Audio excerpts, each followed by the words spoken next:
तो सबकी निगाहें टिकी हुई हैं कल पर।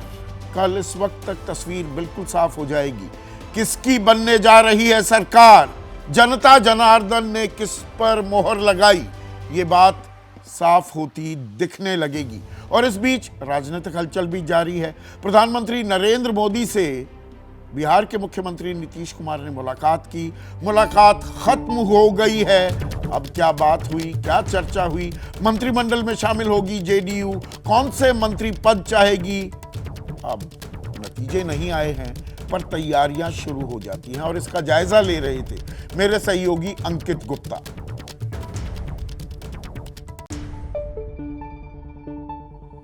बिहार के मुख्यमंत्री नीतीश कुमार पहुंचे थे प्रधानमंत्री आवास, और प्रधानमंत्री आवास से अब वो निकल रहे हैं। करीबन 20 मिनट के आसपास मुलाकात हुई है नीतीश कुमार की प्रधानमंत्री से। और फिलहाल ये देखिए वो जो गाड़ियां जिसमें नीतीश कुमार आगे बैठे हुए नजर आ रहे हैं, हम कोशिश करेंगे कि आपको जो है दिखा सकें कि नीतीश कुमार आगे वाली सीट पर बैठे हुए नजर आ रहे हैं यहाँ से। और नीतीश कुमार अब जो है प्रधानमंत्री से मुलाकात के बाद में निकल रहे हैं। प्रधानमंत्री से ये मुलाकात कई मायनों में अहम मानी जा रही है, और उसकी वजह, ये सबसे बड़ी वजह ये है कि जेडीयू अगर जो है सरकार एनडीए की बनती है तो जेडीयू का रुख क्या होगा, जेडीयू जो है क्या रुख होगा, क्या वो सरकार में शामिल होगी नहीं होगी, ये वो तमाम पहलू हैं जिस पर जो चर्चा माना जा रहा है कि प्रधानमंत्री के साथ नीतीश कुमार की हुई थी। क्योंकि पिछली बार जो सरकार बनी थी जेडीयू नाराज हुई थी और सरकार में शामिल नहीं हुई थी। तो इस बार वो तमाम पहलू हैं जिस पर जो है प्रधानमंत्री के साथ में करीबन 20 मिनट के आसपास जो नीतीश कुमार की जो है मुलाकात हुई है, और इन तमाम पहलुओं पर चर्चा हुई है। उसके अलावा भी जो है कई ऐसे पहलू हैं जो बिहार की राजनीति को लेकर के हैं, जो एग्जिट पोल में जो है नतीजे सामने आए हैं उसका जो है क्या वो रुख है, उस एग्जिट पोल को लेकर के जो क्या मानना है, ये तमाम पहलू हैं जिसका जो है इस बैठक के दौरान हुई है चर्चा। सहयोगी कैमरा पर्सन सुनील कुमार के साथ अंकित गुप्ता, एबीपी न्यूज़ दिल्ली। और प्रधानमंत्री नरेंद्र मोदी से उनके आवास पर मुलाकात के बाद अब नीतीश कुमार उन्होंने रुख किया है गृह मंत्री अमित शाह के तरफ, वो निकल पड़े हैं। आपको कुछ देर पहले हमने जानकारी दी थी जेपी नड्डा जो राष्ट्रीय अध्यक्ष हैं बीजेपी के, उनके घर पर एक बैठक चल रही है, अमित शाह वहां मौजूद हैं। लेकिन प्रधानमंत्री नरेंद्र मोदी से मुलाकात के बाद अब एक बैठक होनी है अमित शाह और नीतीश कुमार की भी, और इसको ट्रैक कर रहे हैं मेरे सहयोगी नीरज। पहले प्रधानमंत्री से मुलाकात और अब अमित शाह से भी मुलाकात, तो मंत्रिमंडल में जगह, मंत्रिमंडल में कौन से मंत्रिमंडल हम लेना चाहेंगे, 34 से 38 का आंकड़ा हम बिहार में बता रहे हैं, 36 अगर हम पकड़ लें तो 39 सीटें पिछली बार जीती थी एनडीए ने, तो इस बार भी कोई खास कमी नहीं आ रही है उन सीटों में। तो उसी की ताल भी एक तरह से ठोक रहे हैं क्या नीतीश कुमार आज दिल्ली में? बिल्कुल संदीप, बिल्कुल आपने सही कहा कि चूंकि नीतीश कुमार दिल्ली में हैं, उन्होंने प्रधानमंत्री नरेंद्र मोदी से मुलाकात की है। शाम 4 बजे वो अमित शाह से मुलाकात करेंगे, और इसके पीछे का बिल्कुल फलसफा एक ही है, घोर पॉलिटिकल मुलाकात होनी है। चूंकि एनडीए का वो हिस्सा है, बिहार में अब तक के जो रुझान आ रहे हैं, बिहार में अच्छा प्रदर्शन कर रही है एनडीए। ऐसे में नीतीश कुमार शायद इसलिए मिल रहे हैं कि एनडीए में यानी सरकार में जेडीयू का क्या स्टेक होगा, सरकार में जेडीयू के कितने मंत्री होंगे, 1 होंगे, 2 होंगे, 3 होंगे या नहीं होंगे, ये तमाम ऐसे विषय हैं। और इसके बाद चूंकि लोकसभा चुनाव के बाद राज्य सरकार में भी बहुत सारे फेरबदल के आसार नज़र आते हैं कि इस सरकार में शायद कुछ मंत्रालयों में चेंजेस हों, कुछ मंत्रियों में चेंजेस हों, तमाम ऐसे विषय हैं। इसके अलावा भी बहुत सारी चीज़, क्योंकि एनडीए के रूप में अगर आप देखें तो हमेशा ऐसा रहा है कि राज्यसभा में हमेशा उपनेता जेडीयू का रहा है, सरकार में भी बहुत इंपॉर्टेंट पोर्टफोलियो में रहे। तो कोशिश उनकी यही होगी कि अपने पुराने स्टेक को फिर से एक बार बरकरार रखा जाए, एक बार पुनर्जीवित किया जाए, क्योंकि पिछले 5 साल में तो जेडीयू ऑलमोस्ट सरकार से बाहर ही रही। तो अब ये जो मुलाकातें हो रही है, मुझे ऐसा लगता है संदीप, ये मेरी व्यक्तिगत जानकारी भी है कि एनडीए में अपने स्टेक को लेकर ही पहले प्रधानमंत्री से और फिर गृह मंत्री से ये मुलाकात होगी। और कोई बड़ी बात नहीं है कि दोनों से मुलाकात के बाद देर रात तक राष्ट्रीय अध्यक्ष जेपी नड्डा से भी उनकी मुलाकात हो जाए। जी संदीप, तो पेशबंदी भी हो रही है। और राकेश देखिए, 1 घंटा हमने आपको खामोश बिठाए रखा, पहले तो उसके लिए तहे दिल से माफी। नहीं, पर अब जो ये सवाल है भाई, 303 बीजेपी की आई 2019 में, 353 का एनडीए का कुनबा था, पर वो एनडीए के कुनबे घटकों को कुछ नहीं मिला, छोटे मोटे आधे मंत्रालय में समेट दिया गया। तमाम जो बड़े मंत्रालय थे वो बीजेपी ने अपने पास रखे। अब मैं एक संभावना तलाश रहा हूं। एग्जिट पोल ही आए हैं, असल नतीजे अभी नहीं आए, उसका हमें इंतजार करना भी चाहिए। लेकिन जो ये पेशबंदी हो रही है, क्या बीजेपी, अगर ये आंकड़ा ऐसा ही आता है 350 पार वाला, यानी कि 303 वाला आंकड़ा, वहां तक रहती है बीजेपी या उससे ऊपर भी जाती है, ऊपर के ही संकेत मिल रहे हैं, तो बीजेपी दरियादिली दिखाएगी क्या? या यही आशंका घटकों के कचोटे जा रही है और इसीलिए एक दिन पहले आकर मुलाकातों का सिलसिला शुरू हो गया? संदीप भाई, सबसे पहला विषय तो ये है कि नीतीश कुमार जी अभी सौदेबाजी की स्थिति पे नहीं है, पहला।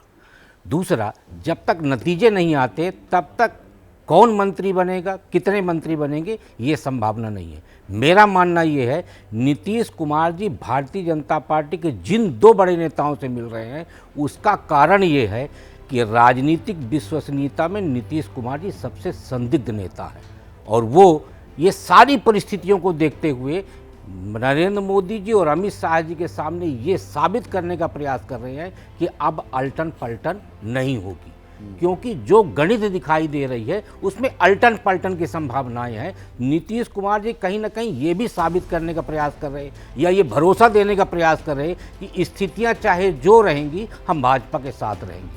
ये नतीजा आने के बाद आएगा कौन मंत्री बनेगा, कितने मंत्री बनेंगे। दूसरा, नहीं, बीजेपी अपना वर्चस्व कायम रखेगी, देखिए या दरियादिली उसका दिखाएगी? कारण ये है कि आज एनडीए में जो भी दल हैं, वो सभी दल भारतीय जनता पार्टी के छाता के नीचे लड़े हैं। एक भी नेता बताइए जो बोला हो कि हम अपने दम पे सीट लड़ रहे हैं। मैं उदाहरण देता हूं, आंध्रा में तो चंद्रबाबू नायडू के छाते के नीचे बीजेपी लड़ी एक है। राज्य छोड़ दीजिए आप, आंध्र प्रदेश का, तो तो बाकी वहां राज्यों अगर में बम्पर नतीजे आते हैं। जीतम राम मांझी कह रहे हैं कि मोदी के कारण नहीं, जीत नहीं, रहे, नहीं, नहीं। अनुप्रिया उनको कह रहे हैं छोड़िए, कि उनको छोड़िए। उपेंद्र कह रहे हैं, चंद्रबाबू नायडू और वो घाघ हैं, वो ऐसा नहीं। हम कह रहे हैं जब उन्होंने चंद्रबाबू राष्ट्रीय नायडू राजनीति में भी बार्गेनिंग दखल की स्थिति रखा में है। आ सकते हैं, लेकिन हाँ। बाकी एनडीए घटक का कोई भी दल ऐसा नहीं था जो दमदारी से कह सके कि हम अपनी वजह से जीत रहे। तो जब नरेंद्र मोदी की वजह से आप जीतोगे तो नरेंद्र मोदी जो देंगे उसमें आपको संतोष करना विजय, पड़ेगा। आपकी रीडिंग क्या है? इतने साल बीजेपी को ट्रैक किया है। प्रधानमंत्री जी को यदि ट्रैक कर रहे हो, प्रधानमंत्री जी को देखें तो वो सर्वोच्च हैं वहाँ पर। हाँ। और नीतीश कुमार जी, मैं राकेश जी की इस बात से सहमत हूँ कि वो ये भरोसा दिलाने गए हैं कि भाई हम आपके साथ हैं, कोई भी स्थितियाँ बदले भी तो भी हम बदलने वाले नहीं हैं। और ये पूरा चंद्रबाबू नायडू बहुत महत्वपूर्ण आपने नाम लिया है।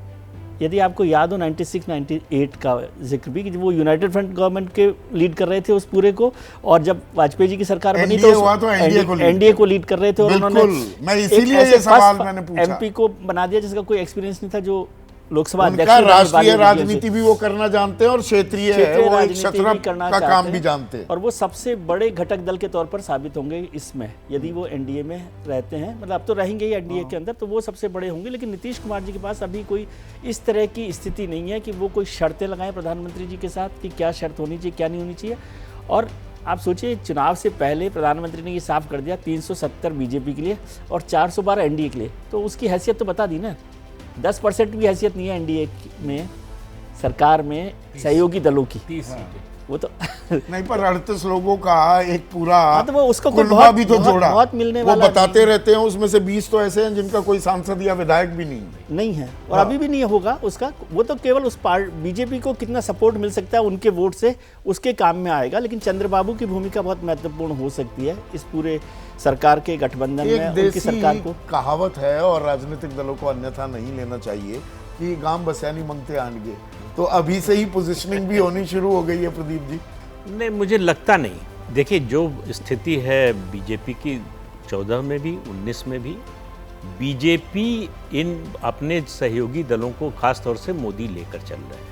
आपने चंद्रबाबू नायडू की बात की कि उनकी छतरी के नीचे बीजेपी है, सीसीएस, सीसीईए, इनमें किसी को और जगह नहीं मिल, कोई सवाल ही नहीं। सवाल ही नहीं। सवाल। किसी गठबंधन और के जो दल को नहीं। चंद्रबाबू नायडू की आपने बात की कि उनकी छतरी के नीचे आंध्र प्रदेश में बीजेपी चल रही है, बिल्कुल सही बात है।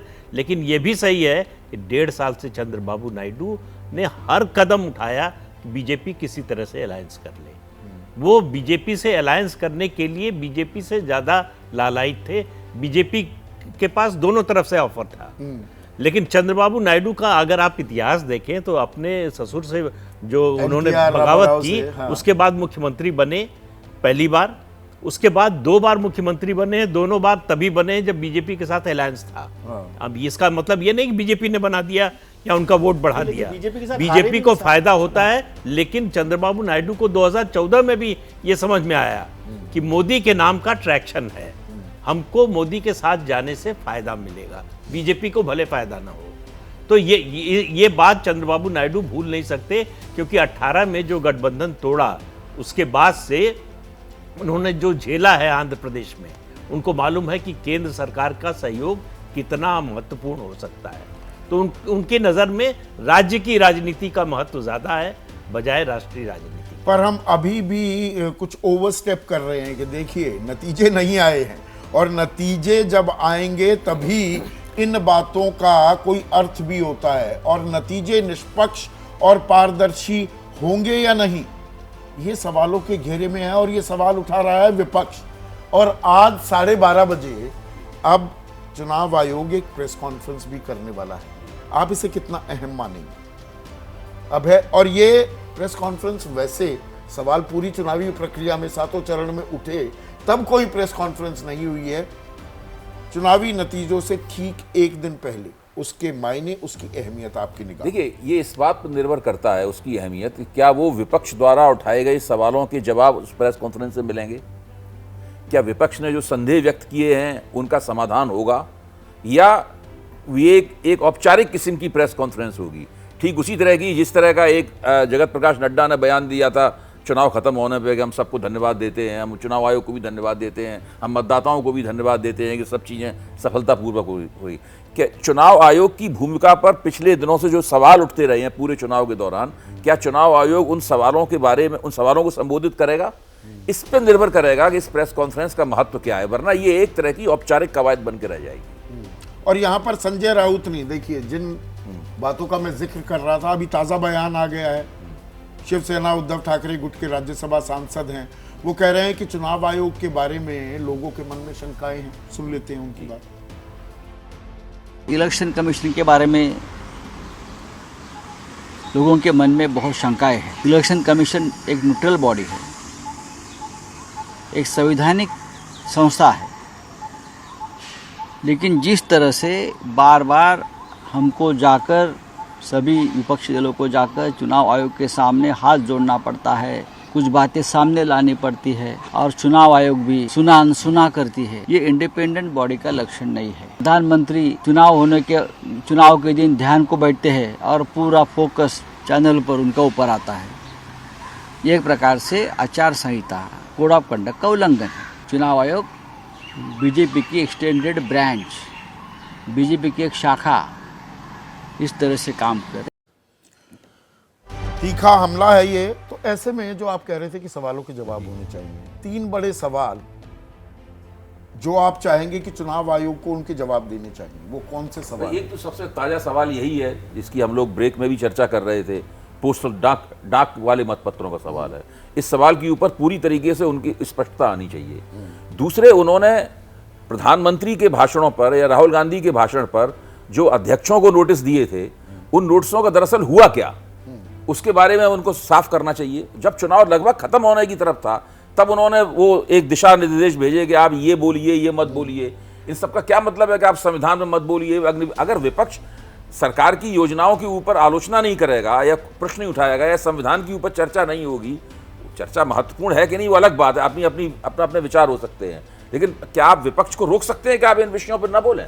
ठीक है, तो ये एक बहुत बड़ा। दूसरी एक और छोटी बात, चुनाव आयोग का जो स्तर गिरा है, अब तो अखबारों में भी खुलेआम, अखबारों की संपादकीय पढ़िए, वो साफ तौर पर चुनाव आयोग की आलोचना, निंदात्मक आलोचना कर रहे हैं, तो खुल के चुनाव आयोग के खिलाफ लोग बोल रहे हैं। राकेश भाई, आपकी निगाह में कौन से वो सवाल हैं जिनके जवाब जरूर इस प्रेस कॉन्फ्रेंस में देने चाहिए चुनाव आयोग को, इसको महज एक औपचारिकता में तब्दील ना कर? उन सभी सवालों का जवाब चुनाव आयोग को स्पष्टता के 3 साथ आपकी निगाह में कौन से देना चाहिए जो उसकी भूमिका को संदेहास्पद करते हैं, क्योंकि बहुत सारे सवाल हैं, सिर्फ 3 ही नहीं है, बहुत सारे सवाल। मैं चारों का एक सबसे बड़ा चीज ये है संदीप भाई कि चुनाव आयोग चुनाव के समय पर न्यायिक भूमिका में होता है और उसके हर दिशा निर्देश का पालन मतदाता, पार्टी और प्रत्याशी करते हैं। जो भी दिशा निर्देश होती है उसका पालना करते हैं। ऐसे में उसकी भूमिका संदेहास्पद होना सबसे खराब है, क्योंकि भारत के चुनाव प्रणाली की दुनिया के कई देशों में प्रशंसा हुई है। तो चुनाव आयोग को सबसे पहले ये करना चाहिए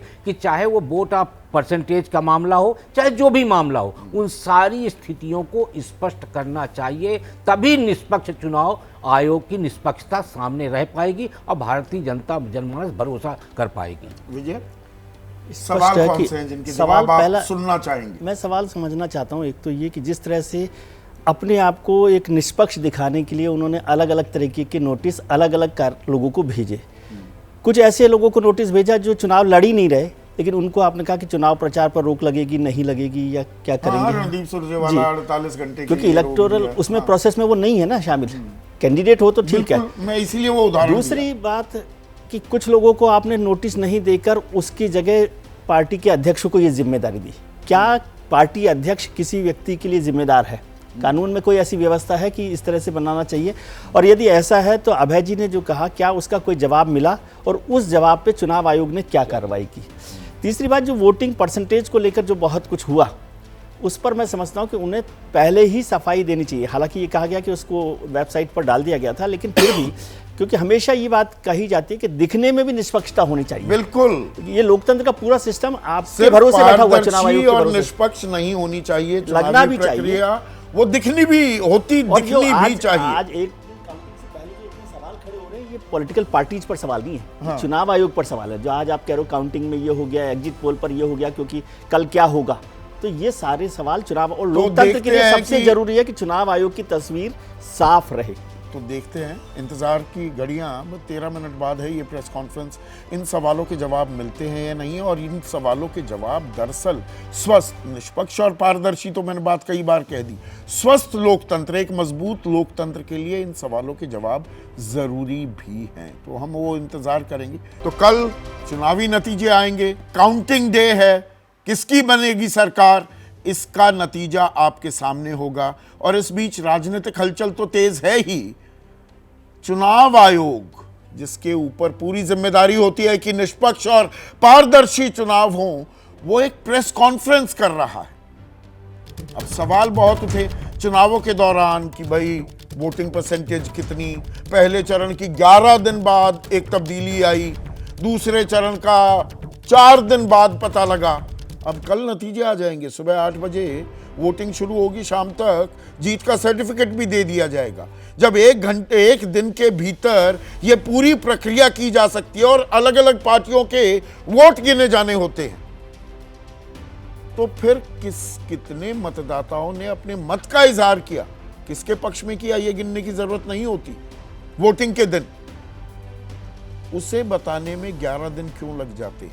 या जो आचार संहिता का उल्लंघन का मामला है, किसी पर सीधे कार्रवाई, कहीं कार्रवाई गलत बयानी के लिए जो नोटिस गया है उस शख्स पर, उस उम्मीदवार, उस स्टार कैंपेनर पर नहीं, बल्कि राष्ट्रीय अध्यक्ष को नोटिस भेज दिया जाता है। ऐसे बहुत सारे सवाल हैं जिनके क्या आज जवाब मिलेंगे। और विपक्ष अब फॉर्म 17C उसके मिलान पर जो जोर दे रहा है, पोस्टल बैलेट पहले गिने जाएं बाद में गिने जाएं, कानून था 2019 तक, 1961 का जो कानून है वो पहले गिने जाने चाहिए, पर वो कानून सिर्फ एक गाइडलाइन, एक दिशा निर्देश के जरिए 2019 के बाद बदल दिया गया।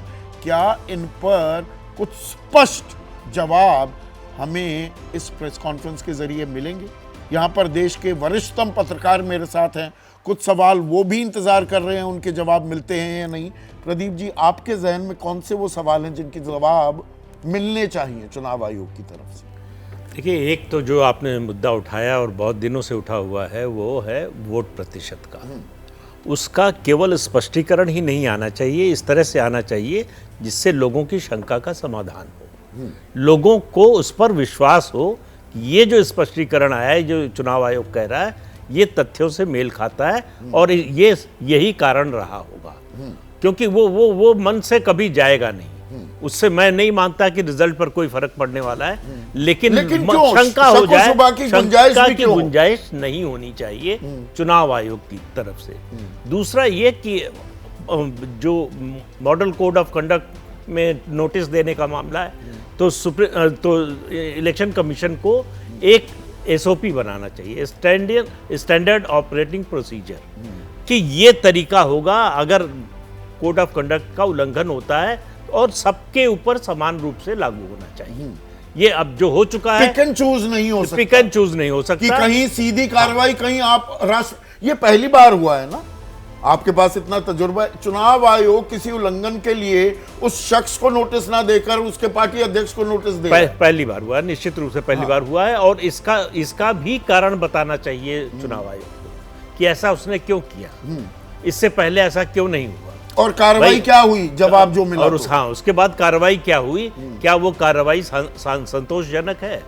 तीसरी बात, चुनाव आयोग को उन संभावित सवालों का आज ही स्पष्टीकरण देना चाहिए कि काउंटिंग में इस तरह के सवाल न उठे, काउंटिंग को लेकर लोगों के मन में संदेह न हो।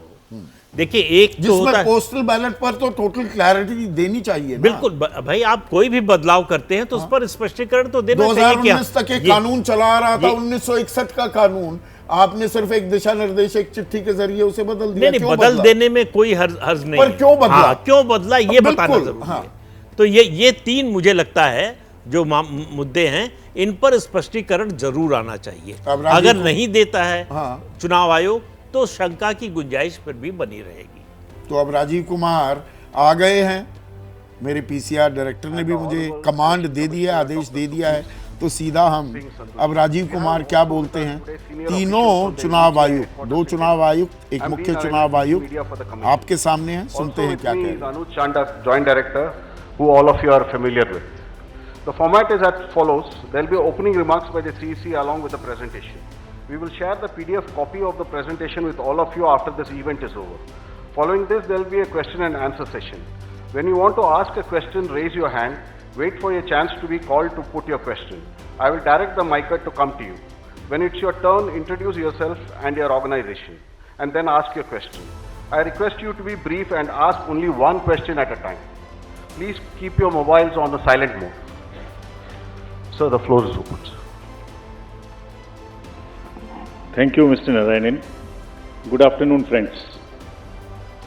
My colleague Shri Gyanesh Kumar ji, Honorable Election Commissioner on my right, and Shri Sukhveer Singh ji Sandhu on my left, senior officials on the dais, all the friends from media, and all others who are connected to us through social media.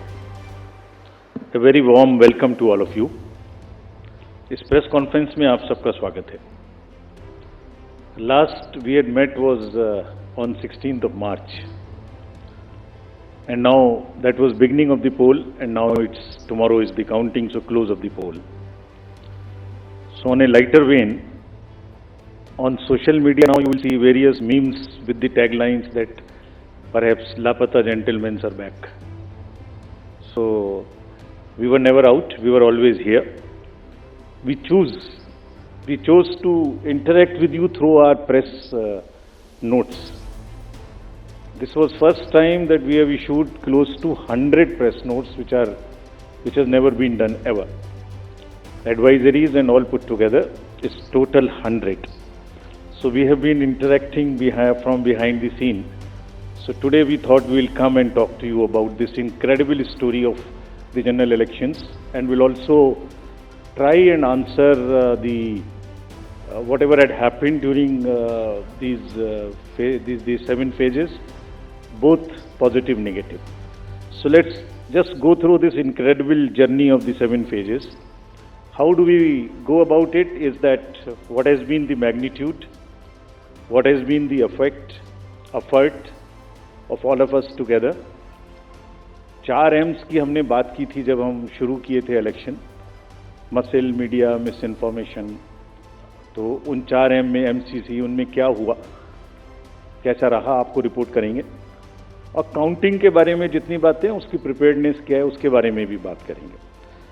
तो friends, it's a miracle what had happened. We'll try and talk about it more, and I'm sure all of you have been writing about it. All of you have visited the ground also, seen the polling stations for yourself, and have been part of us. We have walked together, whatever had happened in these last 3 months. Let's see what had happened. So the first major story, we have created a world record of 642 million proud Indian voters.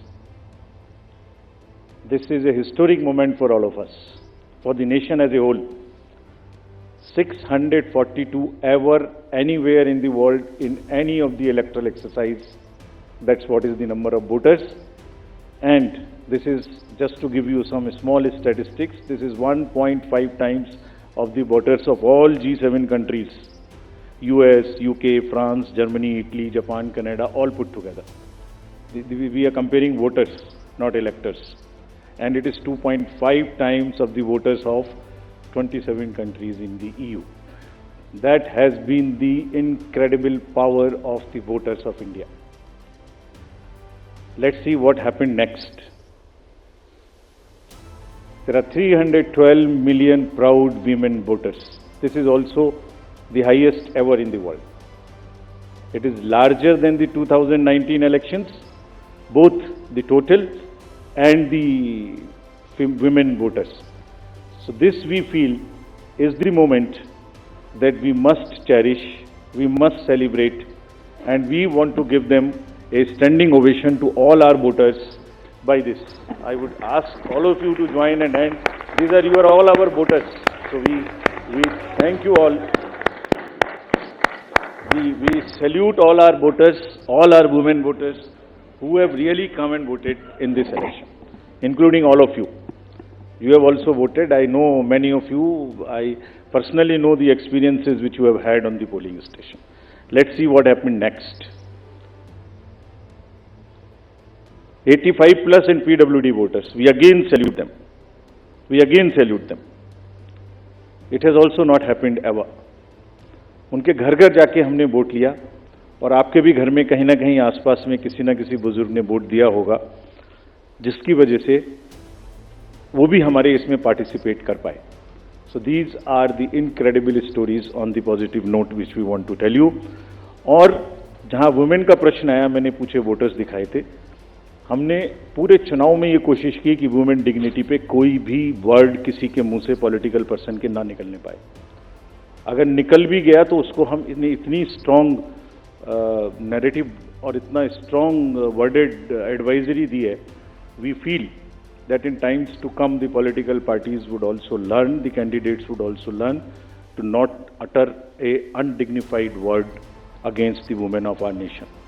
This is what we have attempted to settle by giving advisories, and we hope that this is not only during elections and political parties, but the discourse against women would be generally respected and would be in a different tenor.